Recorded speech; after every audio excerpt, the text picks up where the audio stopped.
This is RTV6 News at 6, working for you. No homicides on the Far East Side? Some residents say that's impossible. Tonight, we break down the numbers. A destructive act caught on camera and a homeowner turns to RTV6 for help. The pattern of behavior that's got residents fed up. Also at the News at 6, a common problem, dangerous turns due to a blind spot in traffic. How one city is considering making a small change to affect a big difference.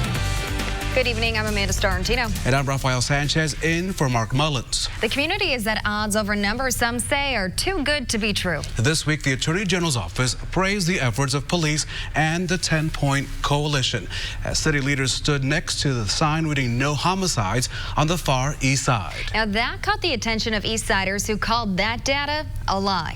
RTV6's Cameron Riddle takes us inside this debate. It's a statistic that some Indianapolis residents aren't buying. A year without a homicide on the city's Far East Side. We want clarity and we want an apology. These families have been disrespected. I just read off 20 names of individuals that were victims of homicide in the official Far East Side area. Local activist Shelley Covington was one of the more than a dozen people who lay on the ground in front of the city-county building representing the murder victims they say the city and the 10-Point Coalition are ignoring. It's a disservice to our community. It's a disservice to the families who has lost a victim on the Far East Side. It's a disservice to my family. We have lost a family member. If 10-Point wants to claim they've made a difference in the Far East Side, make a difference in the whole area. Because they're picking cherries, and we don't have time to pick cherries when lives are at stake. At the center of this controversy is what really is the Far East Side. When it comes to 10-Point, it's a very specific area with a boundary that could end when you cross the street. The area was 38th Street to 42nd Street between Post Road and Midhofer Road. So that has been the area or the boundaries of the 10-Point Patrol since mid-January of 2018. Harrison says he thought that boundary was made clear, but reiterates his team focuses on saving the lives of males 12 to 24 years old, a goal he says they reached. That's what we tried to highlight in the press conference, and I was trying to be very clear about what the catch area was when we said that. That is a portion, a section of the Far East Side. It is not the Far East Side in its totality. It never has been and it never will be. In Indianapolis, Cameron Riddle, RTV6. So let's stay on this critical issue. Take a look at this map right now. The red area you see right there is what the city considers the Far East Side. Those blue markers identify homicides. That much smaller green area is the portion patrolled by the 10-Point Coalition. The group was referencing that on Monday, and that small area, they say, saw no homicides.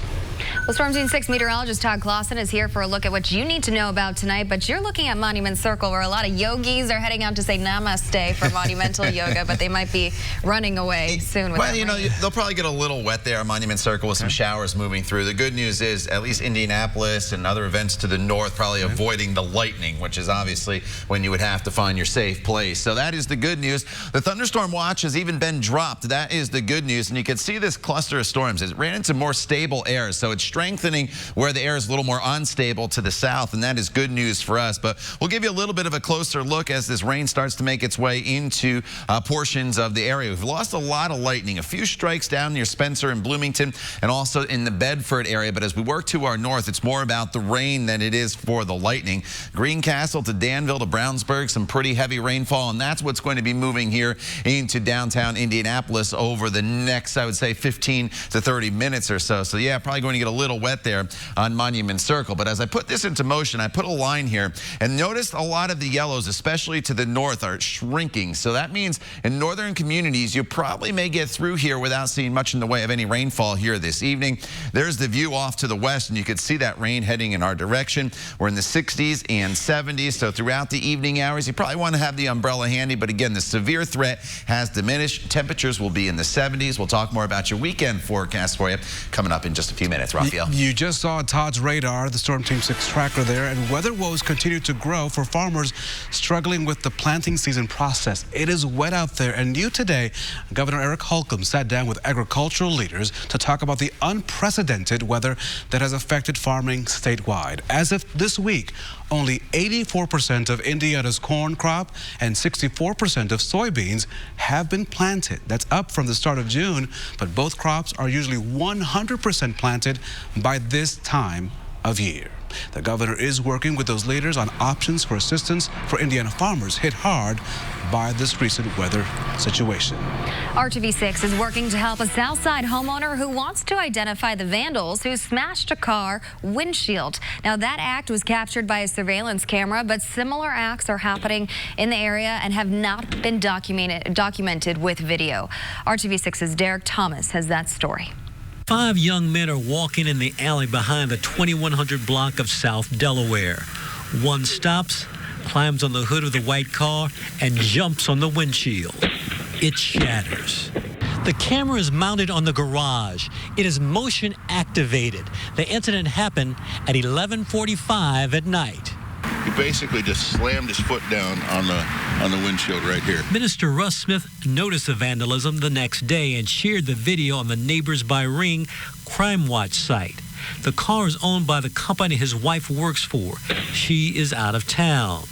20-year-old James Young lives down the street. Don't know those people. I don't know why they're doing it. I don't know why they're acting out and smashing people's windshields. It's wrong, and they shouldn't do it.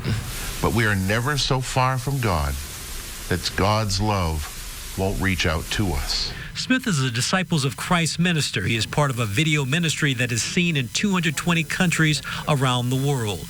He wants whoever smashed the windshield to pay for another one. I'd prefer to have them learn the consequences of their action by having to restore the property that they destroyed. Jail time, in my mind, is not a good thing.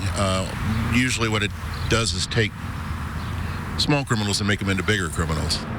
So I'd much rather see them do something to restore the property. Smith's next-door neighbor was victimized, too. The windshield of this car was vandalized that same night. It has since been repaired. This is not just fun. It's not good fun. Somebody has to pay for all this stuff. And if they want to get some entertainment, there are plenty of other good ways to do it. Smith has not filed a police report yet. He's waiting for his wife to get back in town. He hopes whoever did it self-reports. And if they are planning on other criminal acts, the camera is watching. Derek Thomas, RTV6. Thanks, Derek. And Minister Smith says a police report will be filed tomorrow. If you have any info about the young men in that video, you are asked to call police. And if you've been hit with a big problem and need help, connect with RTV6. Working for you means we will look into your issue and try to fix it. Send us a message at workingforyou@rtv6.com and we'll see what we can do. Drivers want changes made at a Hamilton County intersection where they say there's a visibility issue when pulling out onto a busy street. RTV6's Nicole Griffin is in Carmel tonight showing us the issue and finding out how the city plans to address these safety concerns. The Arts and Design District in Carmel is a vibrant area. Homes here, condos here, apartments here, a lot of traffic. Main Street is lined with restaurants and businesses. It's a place people like Denise Moe spend a lot of their time. She lives just 2 blocks from this intersection at 1st Avenue and East Main Street. A lot of the street parking creates blind intersections. So if someone's trying to pull into Main Street or through Main Street and someone's parked on the street, it creates a blind intersection and a possibly dangerous situation. Denise says eliminating the first parking spot in front of Woody's Library in the Hamilton County Visitor Center would help drivers be able to see the traffic coming so they can safely pull out. Obviously, the businesses want parking, but obviously the pedestrians, bikers, and motorists need a safe intersection. City Councilor Bruce Kimball says the City Council met with engineering a few weeks ago, and they are now considering removing the parking spots. It's all part of a broader study looking at changes to parking for the Arts District and the Midtown area. And I'm glad to see that it's on the list, that engineering is studying, and I really hope that it is one that will be eliminated. I hope that strongly. The visibility issue here at First Avenue and East Main Street is not the only safety concern. Another one that has people talking is the fact that there are no crosswalks here at this location.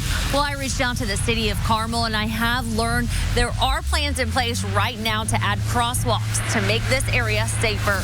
Nicole Griffin, RTV6. Now, Carmel police report there have not been any crashes at that intersection within the last year. A city spokesman says there is no timeline yet on when the crosswalk will be added. Still ahead on the news at 6, over 1,000 jobs at one of the biggest events in the state. From ticket taking to parking, even to education, there's something for everyone. How to get in on a job at the Indiana State Fair. That's next in Hiring Hoosiers. And while fireworks are fun, you know they carry some risk. But this is one risk you may not have counted on. The warning you need to hear ahead of the 4th. And as you take a live look from downtown off to the west, you can see the rain slowly approaching downtown Indianapolis. Heavy rain to the south as flooding concerns return to central Indiana. More on that coming up in your Storm Team 6 forecast.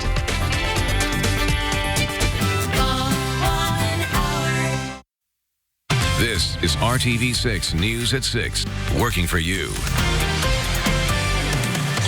Welcome back. A warning tonight as you may be putting some fireworks in your shopping cart here as we get closer to the 4th of July in the coming weeks.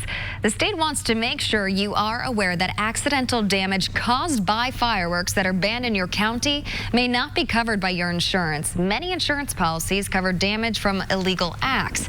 But if your property gets damaged by someone else's fireworks or your fireworks cause damage to someone else's property, just know that your insurance policy may not cover those repairs. Hiring Hoosiers is all about connecting you to jobs. Let us guide you right to the Indiana State Fairgrounds, where they're highlighting the chance to make some extra money for working a seasonal job. The fair's 17-day run brings people to Indy from all over the state. There was a job fair last week. We showed it to you right here on RTV6 with on-site interviews, but we've learned more than 245 people showed up. But the fair needs 1,000 people to help things run smoothly. So beyond its job fair, it's using other means to find workers, to find you. The fair is reaching out to veterans groups and retirement communities. They're also turning to local high schools and college campuses. And they're also, get this, recruiting people with motorhomes traveling the country by allowing them to camp on the fairgrounds. It's actually a community of folks who look for opportunities like the Indianapolis 500 and large events that need volunteers and paid employees to pull off the event. And state fairs are a great way for folks to make some money as they travel. The State Fair Management also uses social media and invites applicants to stop by the fair's on-site employment office. They're looking for tractor shuttle drivers as well as people to work the gates, parking, security, and so much more. They also need people in the education department to teach kids about where their food comes from. The Indiana State Fair runs from August the 2nd through the 18th. You can drop by the State Fair Employment Office Monday through Friday from 9 a.m. until 4 p.m. Or you can apply online as well. We've posted all of this information. Where? On our website, hiringhoosiers.com. And Monday in Hiring Hoosiers, the medical device industry is growing, and so is one company making products to help people with heart disease and diabetes. The employees PTS Diagnostics is looking for, and the impact the company is making across the globe, all new at 6 a.m. Todd. All right, it's been an active afternoon and evening here with some storms moving to central Indiana. That's why it's a Storm Team 6 alert day. The good news is the severe thunderstorm watch and the warning that we had earlier has now been dropped by the National Weather Service. But some of you are still going to get wet here this evening. We'll start you off where some of these storms are still a little strong, and that's down near Bedford and Mitchell with some lightning. Could be some gusty winds here as well. And then as you work your way back off to the west, Bloomfield, you're probably just dealing with some light rain right now. We slide to the north. A few lightning strikes in and around the Bloomington area, but once you get north of Bloomington, it's just some plain old rain that's falling. But some of these rain showers are now starting to make their way into downtown Indianapolis. I just went outside the studio in downtown, and it is raining just lightly, and that'll continue for a little while longer. Then to the north, a lot of this is starting to fade away, so especially in northern locations here throughout the evening hours, you may get a hit or miss sprinkle. I know there's a lot of outdoor events. Big sold-out concert up at Ruoff off. You may see some sprinkles there, but I don't think they will delay the show for lightning. That's not going to take place here this evening. To the south, with the heavier downpours, the flash flood watch has been reissued by the National Weather Service. So from Bloomington to Seymour into the Bedford area, be aware of that. But what's been happening is these storms have shifted further to the south or strengthened to the south. Our atmosphere is pretty stable here across central Indiana, so we're seeing the storms in a weakening state. The stronger ones are pushing down to the south, virtually ending our threat of severe weather throughout the evening hours. Although, again, a few rain showers will continue off and on this evening. And one thing we'll have to watch out for is you saw that big cluster of storms moving through I just showed you. Another one could impact the area overnight with potentially some heavy rainfall again in southern locations. So going forward in this forecast, I'm not really too concerned about the severe threat as far as damaging wind or hail. It's really flooding concerns once again in southern locations. Here's the view off to the west, and you can see that rain starting to move in. Temperatures are in the 60s and 70s. So this evening, you probably want to have the rain gear handy for these showers as they move through as we fall back down into the 60s. And then for the weekend, Saturday and Sunday, there are some storm chances. Temperatures will be in the 80s. The big difference, you'll notice the humidity comes way up on Sunday. We're talking about very humid conditions. So Saturday morning, some showers are around. They move out, turns into a decent first half of the morning. The afternoon just features a few spotty showers, so I don't think you need to cancel your plans at this point on Saturday. Some better storm chances arrive in the forecast as we head into the day on Sunday. Then finally, the middle of next week, we string 3 days together here with partly cloudy skies and temperatures in the mid-80s. And welcome to summer, by the way. It arrived at 11:54 this morning. So you're going to find the shutoff valve finally next week. Hopefully. We got rid of the spring showers, and now hopefully we'll get into some nice dry and warm weather for summer. Thank you so much. Appreciate it. Thanks, Todd. Well, Brad's standing by with a look at our sports. Hey, team, and good evening, everyone. Okay, I'm not sure who in the Pacers marketing department is responsible for this, but it is spectacular. Draft pick Goga Batidze in a Pacers racing fire suit. I need this to happen. On the Art of Bricks at IMS, scoring pylon in the background. Let's get the photo next week. We'll see what we can do. Today, the Pacers welcomed their newest draft pick to the Circle City, and they did it in a very nice way. Get a look at the Cheers for Goga, the employee parade from the parking garage at Bankers Life Fieldhouse. A nice gesture there from the folks at Pacers Sports and Entertainment. Clearly, he's enjoying himself. A whirlwind night and day for the 19-year-old kid from Tbilisi, Georgia. Thought by many to be a lottery-level draft pick. He's played pro ball since he was 16 years old. Goga played in the Serbian League this past season and also was MVP in the Adriatic League. Definitely, I need to get stronger because this league, there's a lot of great athletes, a lot of stronger guys. And well, whatever, how far I can go, we will see. I mean, I will put 100% every day. I will put a lot of work. I did also this year. I think I got a lot stronger, a lot better with my body, and I will do 100% at whatever. He is all about basketball. His talent level obviously has come out. If you guys had a chance, what he's done in the Euro League is completely impressive. Goga will likely be on the Pacers' Summer League roster. Those games start July 6th out in Las Vegas. Lawrence Central grad Kyle Guy had to wait until almost the end of the night, but finally got his call. Sacramento drafting Guy 55th overall. That was late in round 2. He was one of 3 University of Virginia players selected last night. The Cavaliers selected Dylan Windler at number 26 overall. He watched the draft with family and teammates down in Nashville. From Perry Meridian High School to Belmont University, Windler had a stellar senior season, regularly putting up 20 points and 10 rebounds per game. A great shooter, great court vision as well. Should be a good addition for the Cavs. Everyone at BU touted him as a great leader as well. Windler soaking it all in last night.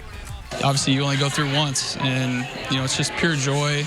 And I'm just happy that I was able to spend it with my family, friends, teammates, Coach Bird, all the coaches that I've been with here. This is the way I envisioned it. Come draft night and be able to spend it with the people that I'm closest and I love the most is, it's the best. Cavs actually double-dipped Nashville in the first round. They took Vanderbilt guard Darius Garland 5th overall.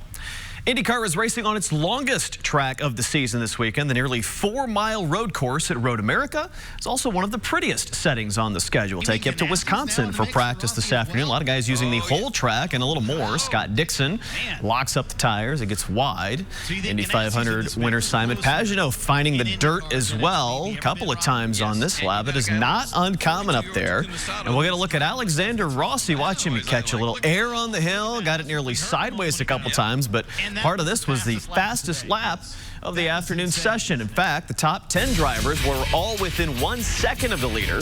Defending race winner Joseph Newgarden was third this afternoon. There are a pair of rookies in the top 5, that being Colton Herta and Felix Rosenqvist. Ryan Hunter raced 7th this afternoon. He had the quick time in the early session. They will qualify tomorrow. Dave First is up there covering this weekend's race. He'll have more with Graham Rahal coming up for us tonight on the news at 11.